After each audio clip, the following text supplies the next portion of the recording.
Hey everybody, welcome back to Mixing Music Analog and mixingmusicanalog.com, and here on my YouTube channel. In this video, we're going to do a really interesting test, and I want to talk to you and tell you a little story behind this test and how it all came about.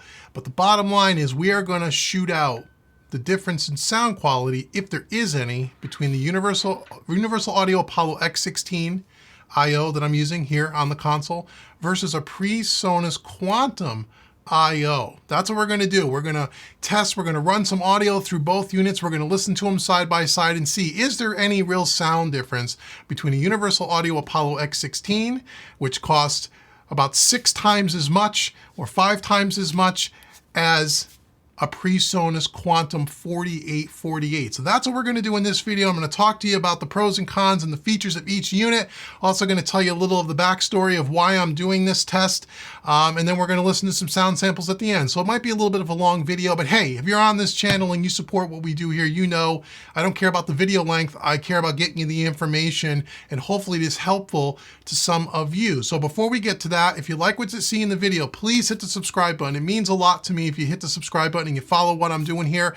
Also, go out to mixingmusicanalog.com if you want to check out what I have going on over there. So again, make sure you like, share, subscribe, and follow along at Mixing Music Analog. So let's head over here and let's talk a little bit about what we're going to be doing here. So how did this all come about? Well, about a week or two ago, by the time you guys are watching this video, I had done a video on the Home Recording Made Easy YouTube channel where I was showing how you use Studio One with an analog mixer. A lot of people watched that video, very popular video, and I showed it on this SSL console, but the method of the way you use Studio One and the way you hook up your interfaces, your I/O to Studio One, and how you route the audio in and out of your mixer, it's exactly the same whether you're using a full console or whether you're using just a little desktop mixer or anything in between. So it was good information. People really liked it. The people at Presonus actually saw that video and thanked me very much for doing it and said it's awesome that you showed how to integrate Studio One with an analog mixer. Not many people have done that. It was very helpful. And they said, however, kind of in a jokingly fashion, it would have been nice to see our Quantum 4848 hooked up with Studio One in your console as opposed to the Universal Audio units. But thanks anyway for the video. They shared it around social media and they're really happy with it. Now, up till that moment, I have heard of the Presonus Quantum. Their interface that had preamps on it. They're more high-end interface. I've never used one. I've seen some pictures of it, but I didn't know what the 4848 was. I didn't know what it was. So I looked it up on Sweetwater and I realized that the Presonus Quantum 4848, which we have one here, is a D-sub in and out for using hardware, just like the Apollo X16. So now the thing about the Quantum, Quantum is a 32, it's a 4848, it's 32 in, 32 out on D-sub connectors, and there's also some ADAT, but for my use case, it's 32 in, 32 out. Just like the Apollo X16s, however, the Apollo X16 is only 16 in and 16 out. And I said to them, oh, wow, if you guys have a Quantum laying around and you want to send it over, I'd love to test it out against the Apollo. I'd love to try it, send it. So they did. They sent me a Quantum 4848 right here. This is on loan. This is not mine. They didn't give this to me for free, but they are allowing me to use it to do this little bit of a test. And if I want to keep it, I'd have to buy it certainly, but it wasn't given to me free of charge. So just so you know that, but they sent it to me for demo purposes. So I said, great, this will be a good test to see what the differences are. Now let's talk a little bit about a little bit of the backstory here. So when I first put this studio together 6 or 8 months ago, and if you're watching this, more than likely you've been watching since the beginning, and I so appreciate that you've done that.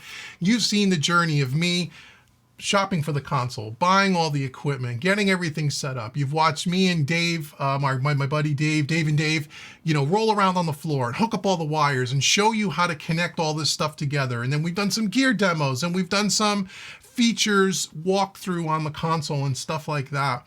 When I was picking out all this gear, I chose to go with the Apollo 16Xs. And because they were 16 in, 16 out, I needed 2 of them to be able to do 32 in, 32 out on the console, because this is a 32 channel console. Now you may say, and some people asked me even in the earlier videos, hey, why did you pick the Apollos? X16s, you know, why didn't you pick Apogee, or why didn't you pick Burl converters? Or no one mentioned the Quantum, but they mentioned some other companies. And I said, well, honestly, the only reason why I chose the Universal Audio Apollos was for a couple of reasons. One, I'm a Universal Audio fanboy and have been for a long time. I love their plugins. I've had several Apollos on my in-the-box rig. I have UAD2 satellites. I've been using them since the, I don't know, seems like since the late 90s, early 2000s. I've been using them a long, long time. I know they make high quality stuff, and I just went with something that I knew. Yes, did some researching on the pricing. At the time of purchase, those X16s were about $3,800 US a piece. They've gone up considerably since then. We'll talk about that in a minute. So I just bought what I knew. And I love them. They sound great. There's nothing wrong with them. And also, too, I knew that I had some DSP power and stuff in there, so I could use some plugins, which, again, we'll talk about in a second. So that's why I bought them. For no other reason. I bought what I knew. I knew it was going to work well. I knew Universal Audio makes high-quality stuff, so on and so forth. So now, as I get introduced to this Quantum by Presonus, I start looking at the differences, and I start thinking about, well, how am I using my I/O? And if there's no difference in sounds between something like the Quantum and the Apollo, does it make sense to have money tied up in the Apollos when I'm not really using a good portion of the features on this particular mixing rig? So let me explain. So let's talk about the differences between the UA, pros and cons of the UA Apollo, and pros and cons of the Presonus Quantum as I see it. Let's assume for a second that the converters are exactly the same and that they sound identical, because both of these units, both the X16 and the Presonus Quantum 4848, don't have any preamps in them. They're not, you don't plug a microphone into them and record through them. You can patch in a hardware preamp and do that if you'd like. Or in my case, I'm using all the preamps on my SSL. I'm not recording through them. So all I'm really using the X16s for, or any I/O, is just for that, for the outputs and then the inputs. So you're looking for the D to A and A to D converters. Outside of that, there's really nothing that really matters to me as far as the way this particular setup is with my particular use case. So keep that in mind. So let's talk about the differences. So the UA Apollo. Now, they're not exactly apples to apples between the Apollo and the Quantum, in that the UA Apollo obviously has DSP chips in there for their plugins, which I love, right? Just talked about that. Love them. However, on this particular mixing rig, I don't use a lot of Universal Audio plugins in my DAW. As I became mixing more and more with that, I'm really not using hardly any. I have now enough hardware compressors in my rack. I have plenty of EQs, 32 channels of EQ on the board. Occasionally I'll use one of their reverbs. Their Lexicon reverb's really good. And there's a couple of plugins that I might use in the DAW, but they're very few. So the fact that it has the DSP for the plugins, which is great, but it's way more than what I need and what I use. The other pro about the UA Apollo is they just have a history and a reputation of making real high quality product, right?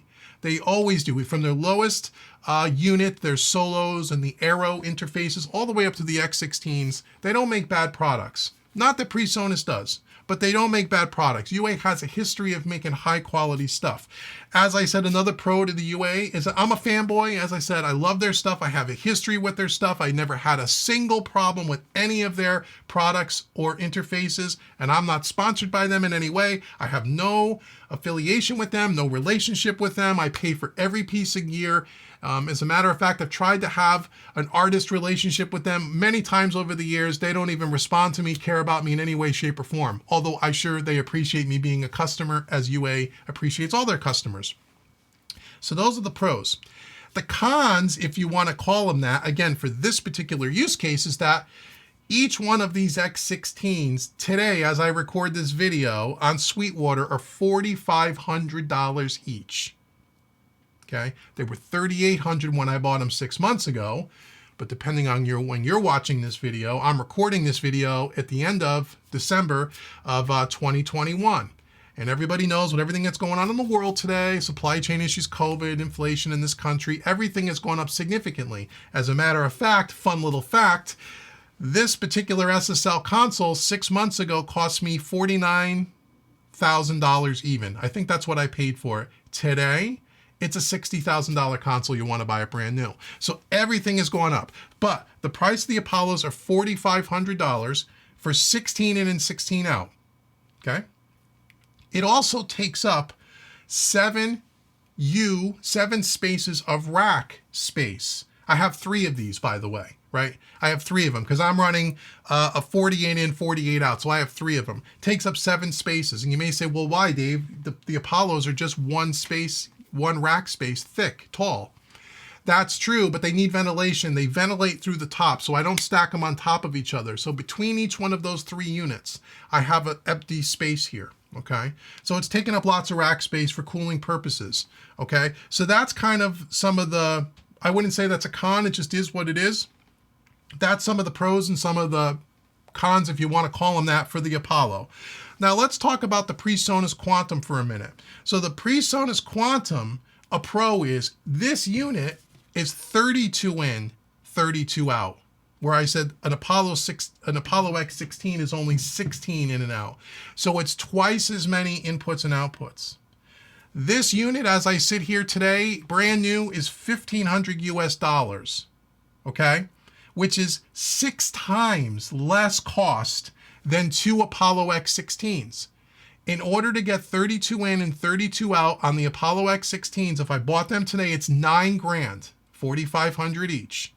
These are $1,500 each, okay? 6 times less money, if we're just talking about I/O.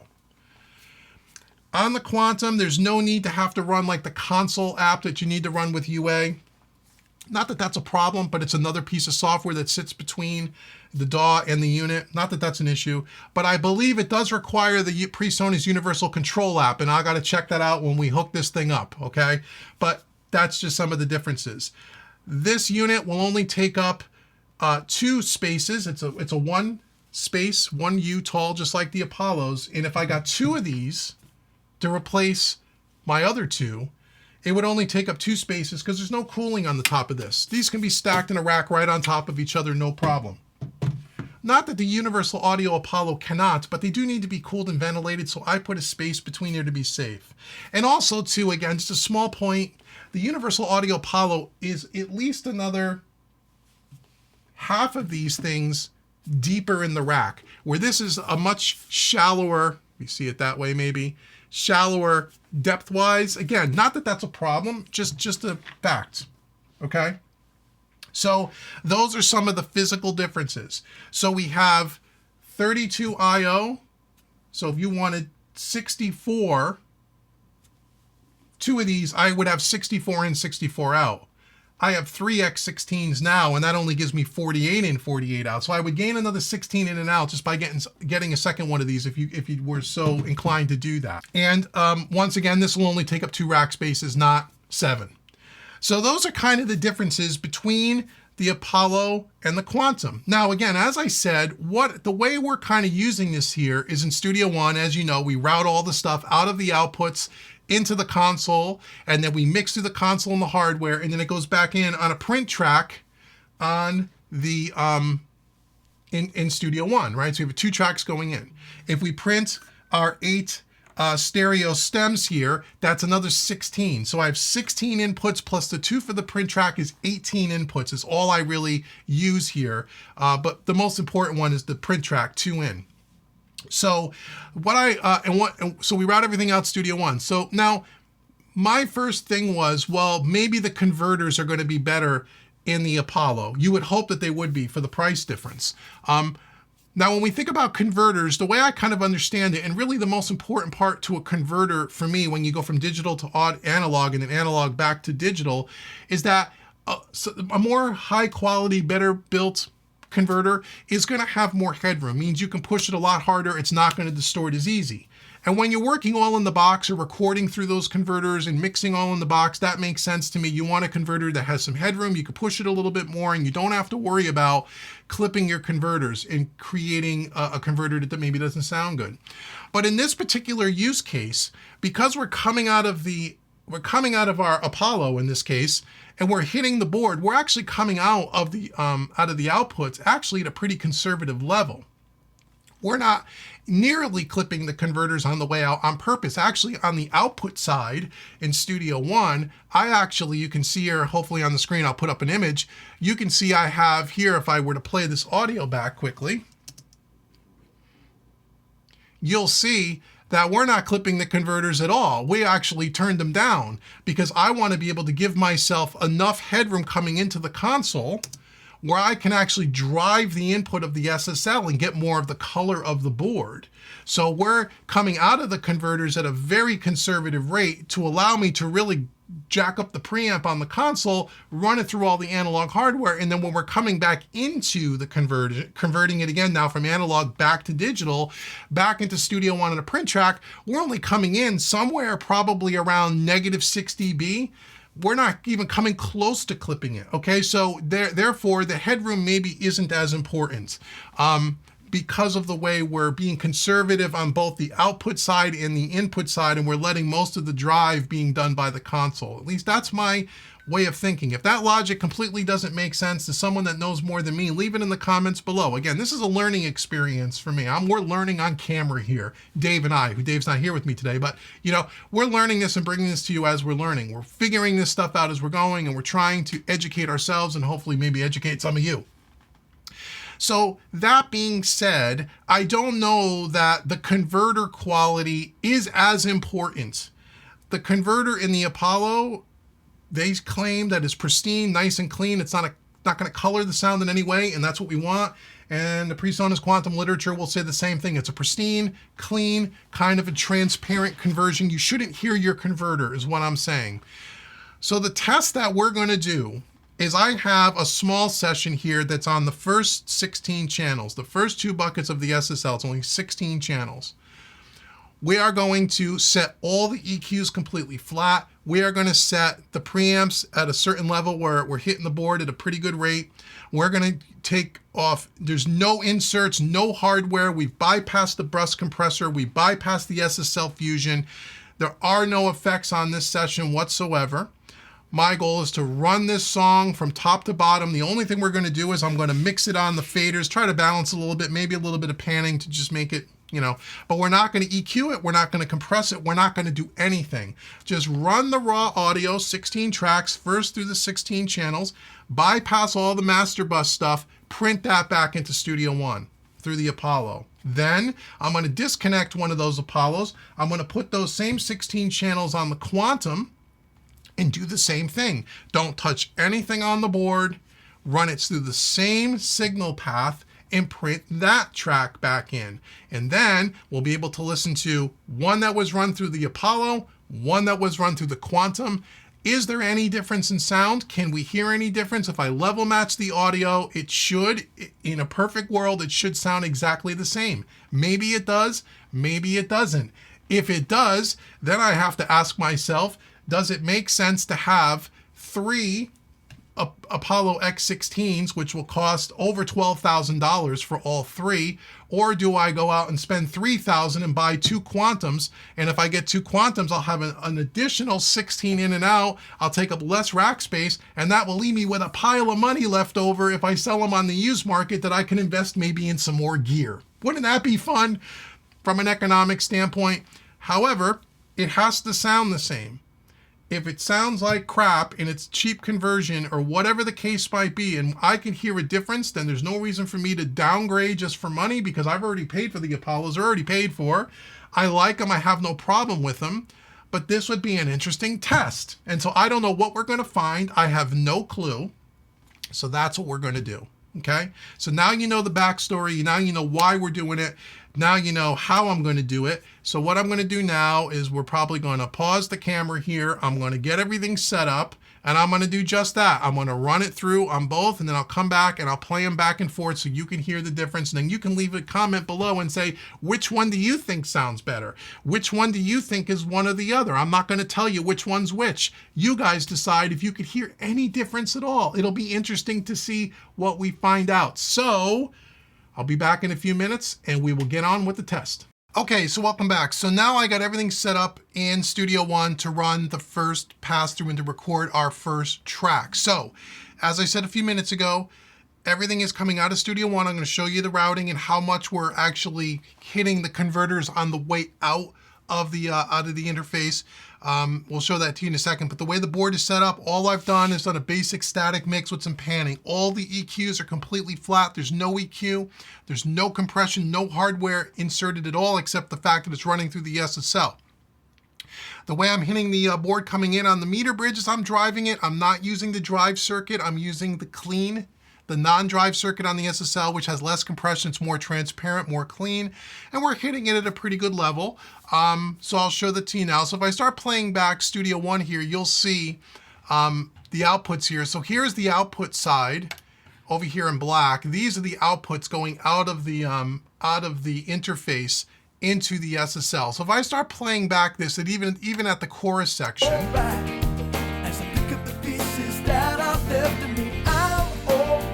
you'll see that I've turned on all the outputs about a -5.5 dB. We're not even coming close to clipping these things on the way out. Clipping the outputs, not even close. And I do that, as I said earlier, so I can drive the preamp on the console a little bit harder. That's why we're doing it that way.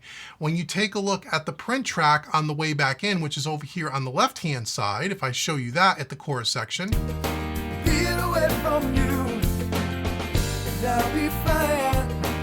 we're coming back into Studio One at about a -12, which is, again, ultra conservative. We're not clipping anything even coming close to coming back in. So we should be good. So if I record this now from the beginning and just record it, we're not clipping on the way out, we're not clipping on the way in, we have no processing at all. Here is the first recording, and then I'll maybe speed up the video. I'll stop it halfway through, and then once we do the second recording, we'll come back and we'll listen to the test. But I wanted to show you the outputs and the inputs, and between the two interfaces, when I reconnect one to the other, I'm not going to touch anything. It's going to be exactly the same. Okay, so here we go. Let's record this thing and let's get it into Studio One on our print track.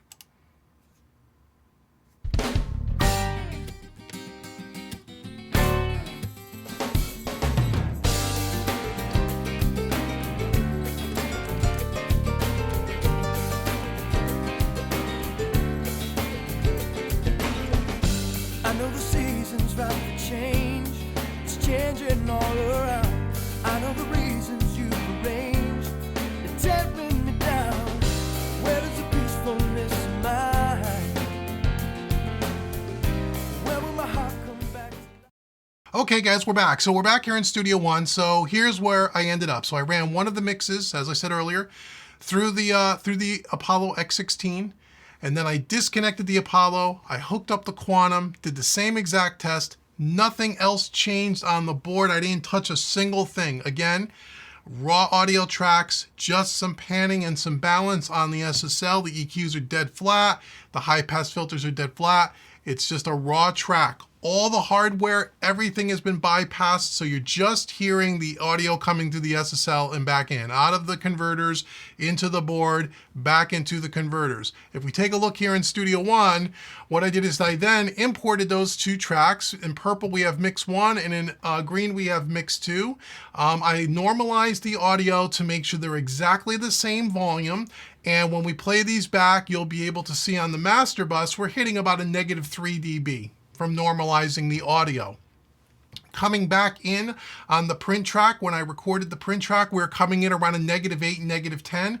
You already saw how we were going out of the converter. So again, none of that stuff has changed. All we really did was just swap out one set of I/O for another, okay? So now I'm going to play this back. I'm not going to tell you which one is which. You leave comments below and you tell me which one you like better, if you think one is the other. And that's it. So keep your eye on the on the mute buttons here, or the solo buttons here in Studio One, down here in the left-hand corner, because I'm going to click back and forth and solo them up back and forth, and they are as identical in volume as they can possibly get here in the room. So hopefully over YouTube will convey that. So let's play this back and let's see. Here we go. We're going to start with mix 1, and then we're going to go over to mix 2. Keep your eyes on the mute and solo buttons.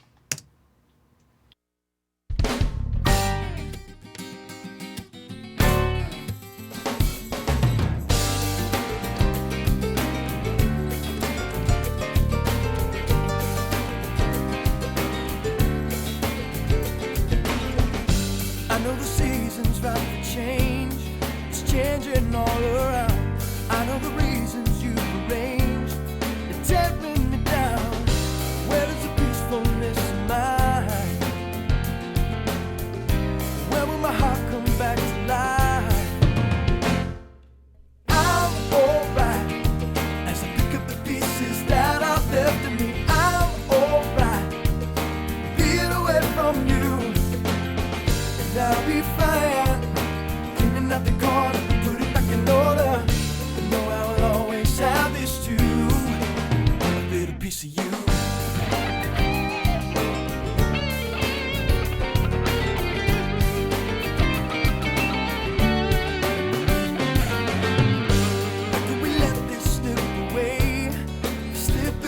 My hands, back in the darkness, blind the day. Bring back the light. Where is the pleasure in the pain? Where is my shelter in the rain? Well, I'm alright as I pick up the pieces that I left in me. I'm alright, be away from you, and I'll be fine. Cleaning up the corner, in order, but know I will always have this too, a little piece of you.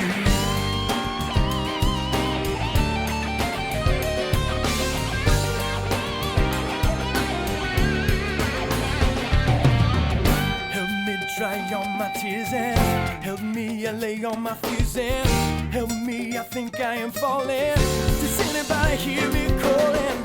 Help me dry all my tears and help me allay all my fears and help me, I think I am falling. Does anybody hear me calling? I'm alright as I pick up the pieces that I've left in me. I'm alright, being away from you, and I'll be fine. Cleaning out the corner, put it back in order. You know I will always have this too.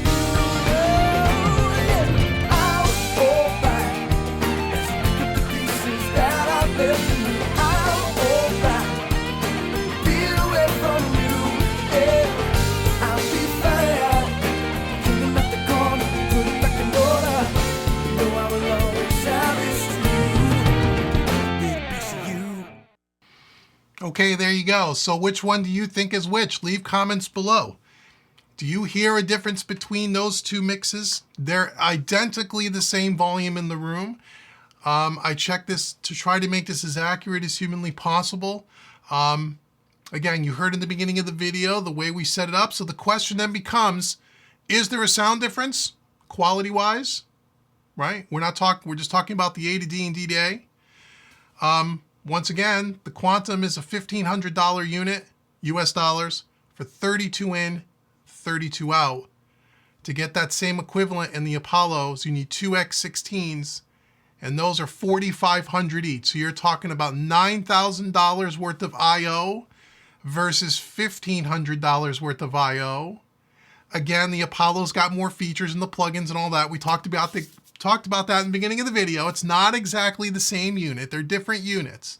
But for this particular use case, where I'm just using it to get the audio out of the DAW into the board and back into the DAW, what's the only really component that would really change the game? It would be the conversion. And again, we're not hitting the converters very hard in and out because we're doing most of that on the SSL. So, leave comments below. Let me know if you heard a difference, and if you did, what did you like? What didn't you like? It's all cool. It's all valid. Everyone's opinion matters. And I'd be interested to hear. And maybe in a week or so, I'll do a follow-up and I'll let you know which one was which. But listen to it, and you let me know in the comments what you guys think. And let me know what you thought of this test. And if you thought this test wasn't done fairly, or if you thought this test was not done accurately, I'm not really too sure what I could have done differently. I mean, I guess you can always do something a little bit different, but in the end, I think it's a pretty good test, pretty good comparison. So hopefully you guys enjoyed it and you learned something and you found it informative. So I want to thank you so much for sticking around and watching the video. I really do appreciate it. Make sure you like, share, and subscribe. Go out to mixingmusicanalog.com, see what I have going on over there. And until the next video, I've been Dave with Mixing Music Analog at mixingmusicanalog.com, and I'll see you guys in the next video. Take care, everybody.